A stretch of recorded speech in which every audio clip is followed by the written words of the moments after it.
Daawwattoota yeroon dhukaa'uu sinbiraan geenyurraa geenyeeti kan jiru dhukaa'uu keenyaan dhimmoota dippiloomaasiin wal qabatan irratti kan xiyyeeffannu ta'a. Keessummaasitti affeerannee bal'inaan kan ilaallu ta'a. Odeeffannoowwan jalqaba qabannee sinbiraan geenya. Itoophiyaan faayidaawwan biyyaalessaa ishee mirkaneeffachuuf biyyoota ollaa waliin hariiroo qabdu cimsitee akka itti fuftu Pireezidaantii Taayyee Asqasillaaseen ibsanii jiru.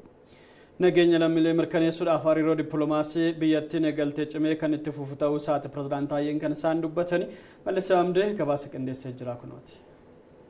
Itoophiyaan faayidaalee biyyaalessaa kanneen akka ulaa galaanaa argachuuf adeemsa nagaa qabeessaa fi hariiroo dippiloomaasii biyyoota ollaa waliin qabdu cimsitee kan itti fuftu ta'uu Pireezidaantii Taayyee Asqasillaasee sirna baniinsa mana maree bakka bu'oota uummataa fi federeeshinii bara hojii shanaffaa irratti dubbachuun isaanii kan yaadatamudha. Keessumattuu walitti hidhamiinsa misoomaa fi tokkummaa uumuuf damee dippiloomaasii irratti xiyyeeffannoon hojjetamaa jiraachuu ibsaniiru. መንግስት በውጭ ጉዳይ ፖሊሲው ቅድሚያ ለጎረቤት የሚለውን መርህ mootummaan imaammata alaa isaatiin qajeeltoo dursa ollaadhaaf jedhu cimsee itti fufa. Waggoottan darbanis biyyoota ollaa waliin tumsa waliiniif tattaaffii hedduu taasise. Biyyoota ollaa waliin walitti bu'iinsi akka hin uumamneef akkasumas ollummaa gaarii cimsuuf rakkoowwan karaa nagaatiin akka hiikamaniif carraaqqiin taasifamaa ture. Walitti hidhamiinsa naannawaa akka uumamaniif hojiiwwan bu'uuraalee misoomaa hojjetamaniiru. Gara fuulduraattis bu'uuraalee misoomaa faayidaa diinagdee argamsiisanii fi hojiiwwan waljijjiirraa daldalaa irratti ni hojjetama. ጠናከሩ ይደረጋል። Faayidaa lammiilee giddugala godhachuun hojiin nageenya biyyaalessaa irratti xiyyeeffates kan hojjetamu ta'uu Pireezidaantii Taayyee Asqasillaasee himaniiru.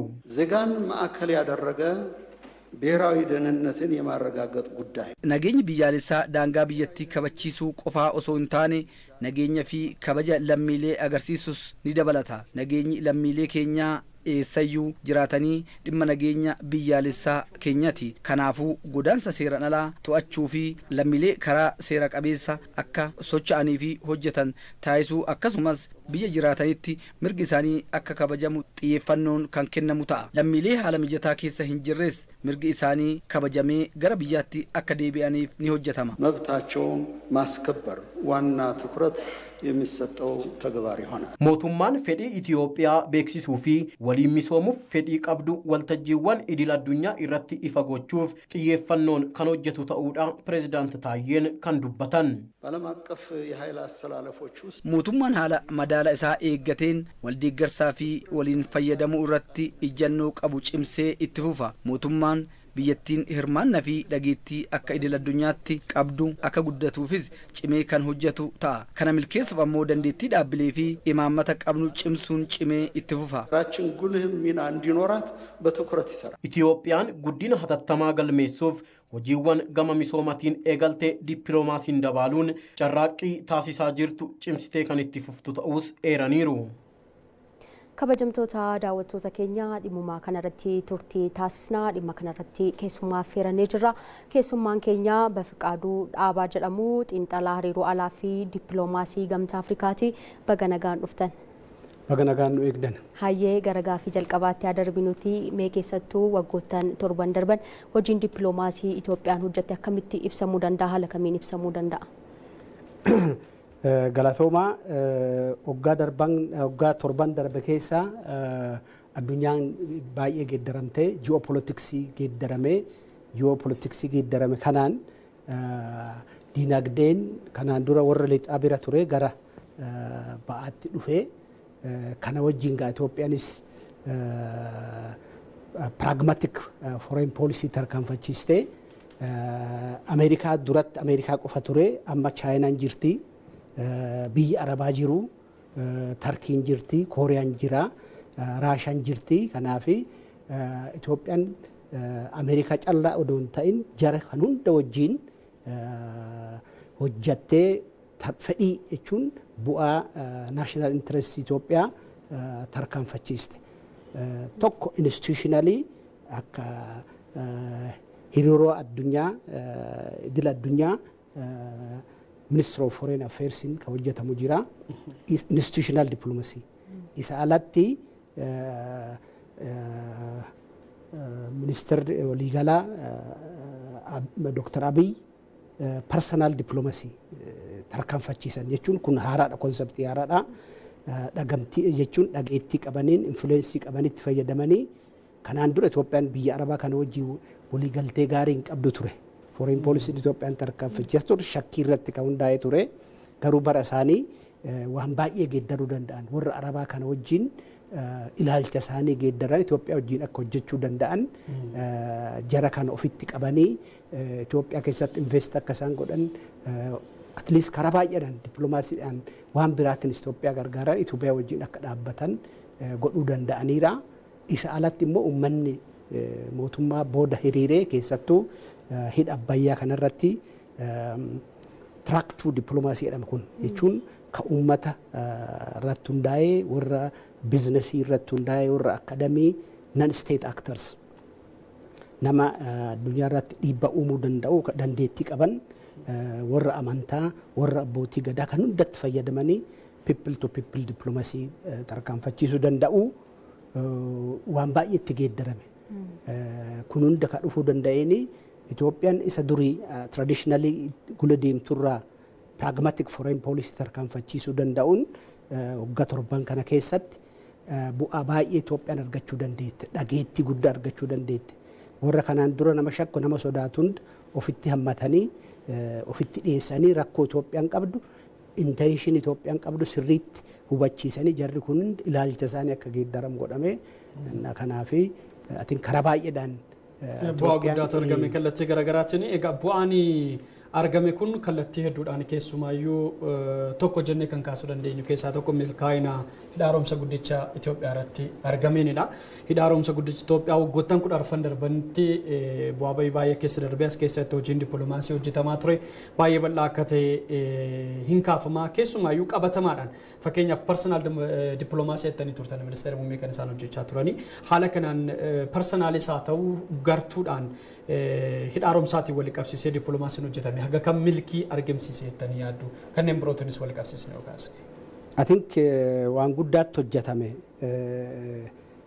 hidha Abbayyaa kanarratti kanaan dura Egypt warra golii ishii wajjin hojjetu jechuun Ameerikaa irratti Arab Ligii irratti instituushinii addaa irratti fayyadamtee even IMF World Bankin Itoophiyaan akka liqii argachuu hin dandeenye dhiibbaa adda addaa uumaa turte. Achi bira darbee Donald Trump mataa isaa pirezidaantiin tokko biyya internal affairs biyya tokko keessa galuu hin qabu akka aadaatti garuu isa bira darbee waa'ee Itoophiyaa hunda doorsisaa ture. Waan baay'ee godhamaa ture. Ilaalcha kan hunda cabsanii addunyaan ilaalcha durii qabu jechuun Ijipti maal jetti seenaa keessatti Abbaay keenyadha jedhu. Itoophiyaan biyyi ishii biyya baddaatii bishaan qabdi bokkaa argatti. Kanaaf beekana nu miidhuuf kana gooti malee hidha Abbayyaa isaan hojjetan kun sirrii miti jedhanii mormaa turan. Na kolonial legacy kanaan dura ture isarratti hundaa'anii dhiibbaa uumaa turanii garuu Itoophiyaan dippiloomaasii coordinated diplomacy akkuma reefu jennu institutional diplomacy, personal diplomacy, people to people diplomacy uummata fakkeenyaa fi diaspooraa Itoophiyaa nama miliyoonii tokko alatti biyya alaa jira. Diasporaan kun barnoota qabaa, neetwoorkii qabaa, qarshii qabaa kan hundatti keessattuu waa hidha Abbayyaa kanarratti namni ilaalcha adda addaa qabus tokko ta'e afaan tokko dubbachuu danda'e. Kun hunda bu'aa dippiloomaasiitiidha. Maaliif fedhii biyyaa irratti namni ilaalcha adda addummaa qabu dhiisee namni hunda bakka kanarratti tokko ta'ee afaan tokko dubbatee dhiibbaa uumuun isaa mootummaanis abdii godhatee sodaa tokko malee dhiibee akka deemu godheera. Kanaaf kun hundi kan hojjetamuu danda'ee dippiloomaasii coordinated diplomacy formal informal diplomacy wal qabatee hojjetameen bu'aa guddaa ilaalcha durii Ijiptiin seera qabeessa kan ta'een dhiibbaa ishiin Itoophiyaa irratti uumaa turte cabsuu danda'ameera. Mee keessattuu Itoophiyaan immoo ulaa galaanaa argachuudhaaf tattaaffiiwwan garaagaraa taasisaati kan isheen jirtu. Hojiin gama dippiloomaasiitiin hojjetamu kun gumaacha akkamii qaba laata? Seenaa Itoophiyaa keessatti Itoophiyaan kanaan dura waraanni godhamaa ture hundaa ulaa galaanaa kanarratti hundaa'ee ture. Garuu yeroo kanaan dura mootummaan jijjiiramu seera alatti jechuun mootummaan tokko referendamii odoo hin deemsisin fedhii uummataa odoo hin argatin daangaa biyya tokko dabarsee kennuu hin danda'u. Inni wanni godhame sun seera alaadha. Kanaafi dippiloomaasiin at least uummata addunyaa rakkoo uumame kana sirriitti dippiloomaatiik chaanalii jiru hundaan har'a uummanni Itoophiyaa miliyoona 130dha. Miliyoona 130 kana keessa namni even miliyoonii 20 barreessuu sirriitti teknoolojikaalii saavii ta'e yoo barreessuu danda'e dhiibbaa guddaa uumuu danda'a addunyaa irratti. Diyaaspooraan jira namni biraas jira. Kanaaf amma Itoophiyaan yeroo baay'ee waa'ee biyyaa irratti adda addummaa hunda dhiisee namni tokko ta'a. Ulaa galaana kanas nama jiru ulaan galaana kun kan mootummaa odoman ta'in maatii ijoollee keenya maatii dhufuufis kaganaan dhalatiniifis murteessaa waan ta'eef dhimma kanarratti waan guddaatti hojjetame more aggressively hojjetamuu qaba. Keessattuu foreign policy wal qunnamtii hiriiroo idil addunyaa keessatti foreign policy keessatti hammatamee odoo addaan hin citin hojjetamuu qaba irratti hojjetamuu qaba. Namni hundi afaan tokko dubbachuu danda'uu qaba. Yeroo kun ta'uu danda'e addunyaanis nama kabajaa nama sodaata. Akkasitti in a coordinated manner akkasitti itti deemamuu qaba. Atiin karaa kanaanii yoo akkanatti gama hundaan jechuun karaa seera qabeen seera international law seerri jira. Seera kana cabsaniitidha jarri kun kana godhanii cubbuu isaan hojjetan kana addunyaa sirriitti hubachiisuu danda'u.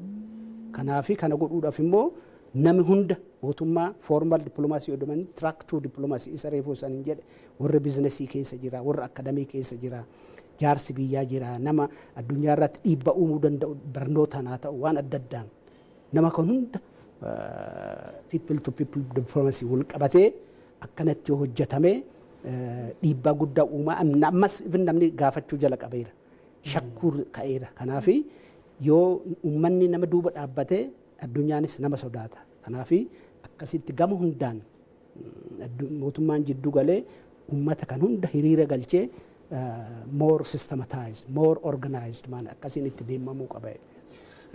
Tarii gaaffii xumuraa goonuuti dippiloomaasiin Itoophiyaa biyyoota ollaa irratti hordoftu kallattii garaagaraatiin hariiroo jiran cimsuudhaaf waan baay'ee hojjetti. Ammatti Itoophiyaan dippiloomaasiin ishiin biyyoota ollaa wajjin hordofaa jirtu maal fakkaata? Tarii hariiroon jiraachuu qabu akkamidha? Keessumaayyuu piroojeektiiwwan gurguddaa amma mootummaan ijaaruuf barbaaduu fi labsanii jiru kanneen jalqabamanis ni jiru.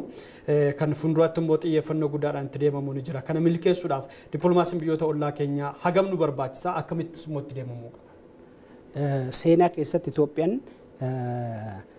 hariiroo idil addunyaa keessatti warra Itoophiyaa daangessu kana wajjin non interference in the internal affairs of state. Rakkoo mootummaa tokko keessa galtee dhiibbaan uumtu obboleeyyanummaadhaan wal dhageettiidhaan waliin jiraachaa turte.